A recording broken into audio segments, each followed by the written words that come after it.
What's happening, guys? James Blonde here with MMOHuts.com, checking out some DC Universe Online once again with a revisit, except this time I'm actually playing the game on the PS4, and let me tell you, coming from a PC gamer like me, this game feels right at home on the PlayStation 4, especially with the quick action combat that DCUO has to offer. The PlayStation 4 controller and how the game is now optimized for it makes it feel like that epic brawler MMO that it's supposed to. So yeah, we're checking out the game again, seeing a little bit of what's new. They just released the War of the Light Part 2 as the latest DLC, along with a brand new movement mode called Skimming. Definitely looking forward to checking that out. But also for this, I'm partnering up with a legend when it comes to Batman lore. Another YouTuber by the name of Knightwing from Kwing Reviews and Let's Plays. This guy, like I said, is the go-to guy when it comes to Batman lore. So it should be really fun and exciting to work with him on this.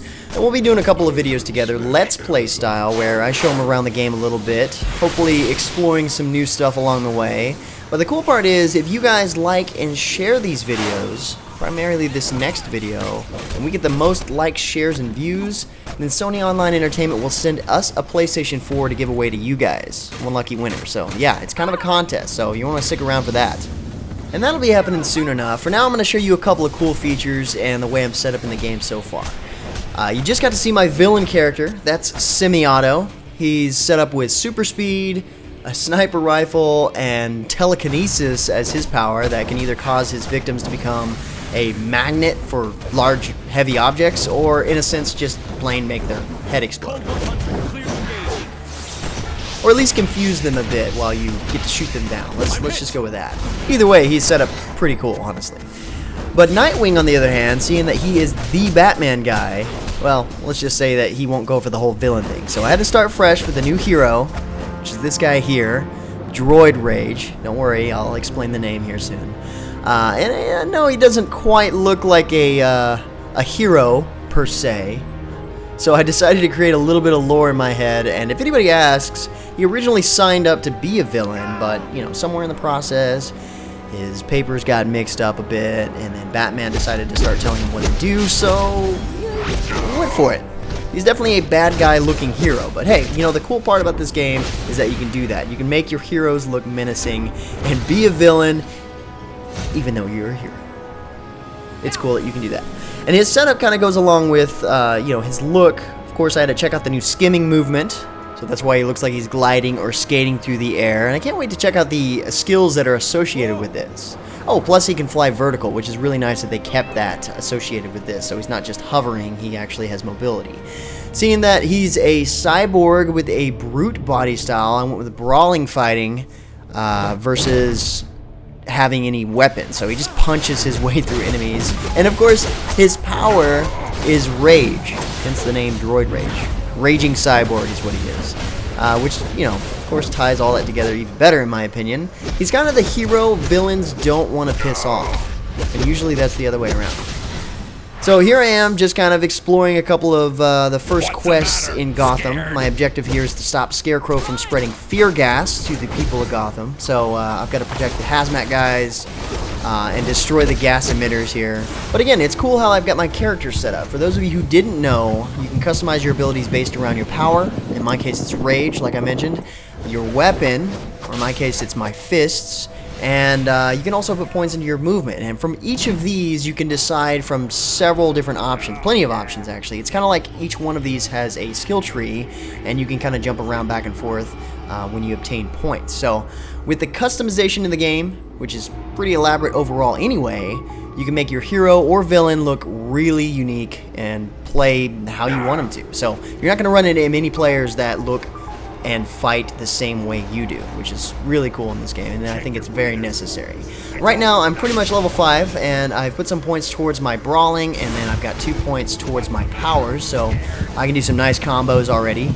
And the controls make it easier to remember your loadout without having to think about it too much. Playing this game on the PC, you're used to 1 through 6, or 1 through 8 basically being your powers. Here you have 2 major attacks on square and triangle, and you can sometimes tap these buttons to pull off moves, or tap and hold, and then all kinds of, you know, combinations of that in between. Close range, long range, and move variations with the left stick along with your buttons. But for your abilities, the ones you see in the hotbar, these are activated by holding L2 and then tapping the square, triangle, X, and circle buttons accordingly. Later on, you'll also use R2, and those buttons give you access to at least 8 abilities, so you'll have them all the way across once you get enough abilities. And of course, later on, when you get beyond that, you can go in there and adjust different loadouts. You'll have more abilities than obviously you have slots in your skill bar, so you're going to have to go in there and decide what abilities you're going to equip based on how you want to play. So with Rage as my power, my triangle ability here is ranged. I can either tap or hold it. If I tap it, I can do a Rage clap, I guess is what you'd call it.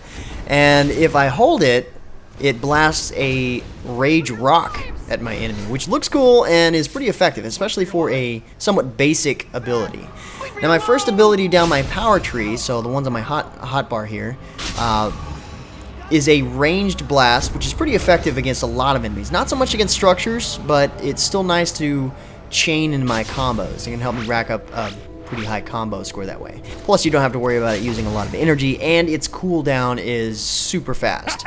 Now, my second ability is an Enrage ability that both increases my damage output and absorbs a little bit of damage at the same time.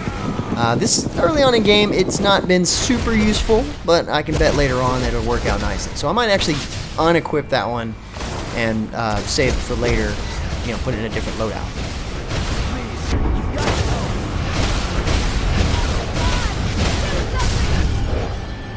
Now I've got to admit, one of my favorite features in DCUO has got to be the style system. So in this game, you get gear pretty often, and as you equip it, it of course changes the way you look at first, which sometimes looks good because the gear keeps its original color palette that you decide on from the get-go. But at the same time, it doesn't always go with the look you're going for, the style anyway.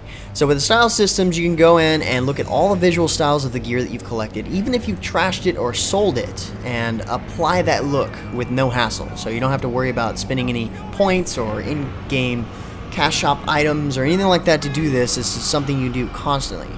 In my case, I like to remove things, like this character doesn't look too good with a cape, as an example. But either way, the cool part is that you're able to get the stats that you want on your gear and still keep the look that you're going for. Plus, if you decide to keep your look exactly how it is and you know you don't want to change it at all, then you can lock the individual parts of the way your character looks, so you don't have to worry about going back and changing it after equipping a new piece of gear. It's a cool system, among many others.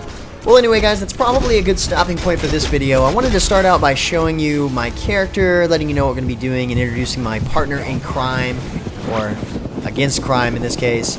Be sure to catch the next video, watch, like, and share that one for a chance for us to win a PS4 to give away to you guys. Also, be sure to stop by and check out Knightwing's channel. We'll have one of the Let's Play videos posted there as well. Thanks for watching, and until next time, guys, that's going to be it for me. I'm James Blonde. See you out there, gamers.